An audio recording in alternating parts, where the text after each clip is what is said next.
குட்டி குக்கு வந்துடுச்சு, குக்கு குக்கு கதை சொல்ல வந்துடுச்சு. சிரிப்போடு சந்தோஷமா நல்ல பழக்கம் கத்துக்கலாம். பறவை விலங்கு நண்பர்களோடு குட்டி குக்கு உலகம் போகலாம்.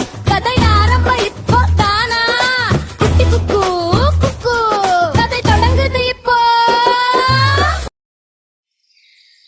ஒரு அழகான காட்டில் ஒரு பெரிய முனிவர் வாழ்ந்து கொண்டிருந்தார். ஒரு நாள் அவர் ஒரு சின்ன எலியை பார்த்தார். அந்த எலி மிகவும் பயந்து நடுங்கிக் கொண்டிருந்தது. முனிவருக்கு அதை பார்த்து பரிதாபமாயிற்று.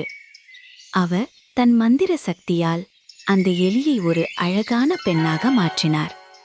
அவளை தன் மகளாக வளர்த்தார். பல வருடங்கள் கழித்து அந்த பெண் பெரியவளானாள். முனிவர் நினைத்தார், என் மகளுக்கு உலகிலேயே மிகவும் பலமானவரைத்தான் மனம் செய்து வைக்கணும்.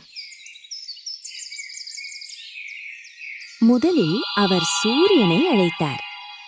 நீ உலகிலேயே பலமானவன், என் மகளை மணமுடிக்க விரும்புகிறாயா என்று கேட்டார். ஆனால் அந்த பெண் சொன்னாள், அப்பா, சூரியன் ரொம்ப சூடா இருக்கிறான், எனக்கு பயமா இருக்கு. பின்னர் முனிவர் மேகத்தை அழைத்தார். மேகம் வந்தது. ஆனா பெண் சொன்னாள், மேகம் இருட்டா இருக்கும், எனக்கு பிடிக்கவில்லை. அதற்கு பிறகு காற்றை அழைத்தார். காற்று வேகமாக வந்தது. ஆனா பெண் மீண்டும் சொன்னாள், அவன் ரொம்ப வேகமா இருக்கான், எனக்கு பிடிக்கவில்லை. அதற்கு பிறகு அவர்கள் மலையை சந்தித்தார்கள். மலை பெரியதாக இருந்தது. பெண் சொன்னாள், அப்பா, மலை ரொம்ப கடினமா இருக்கு. முனிவர் மலையிடம் கேட்டார், உன்னை விட பலமானவர் யாராவது இருக்கிறார்களா? மலை சிரித்து சொன்னது, ஒரு சின்ன எலி என்னை கூட துளை போட்டு உடைக்க முடியும். அதை கேட்டதும் அந்த பெண் மகிழ்ச்சியாக சொன்னாள், அப்பா, அப்படியென்றால் நான் எலியையே மணக்கிறேன். முனிவர் சிரித்தார். அவர் தனது மந்திரத்தால் அந்த பெண்ணை மீண்டும் ஒரு எலியாக மாற்றினார். அவள் எலிகளின் ராஜாவை மணந்தாள். அவர்கள் சந்தோஷமாக வாழ்ந்தார்கள். குக்கு இதையெல்லாம் பார்த்து கொண்டிருந்தது.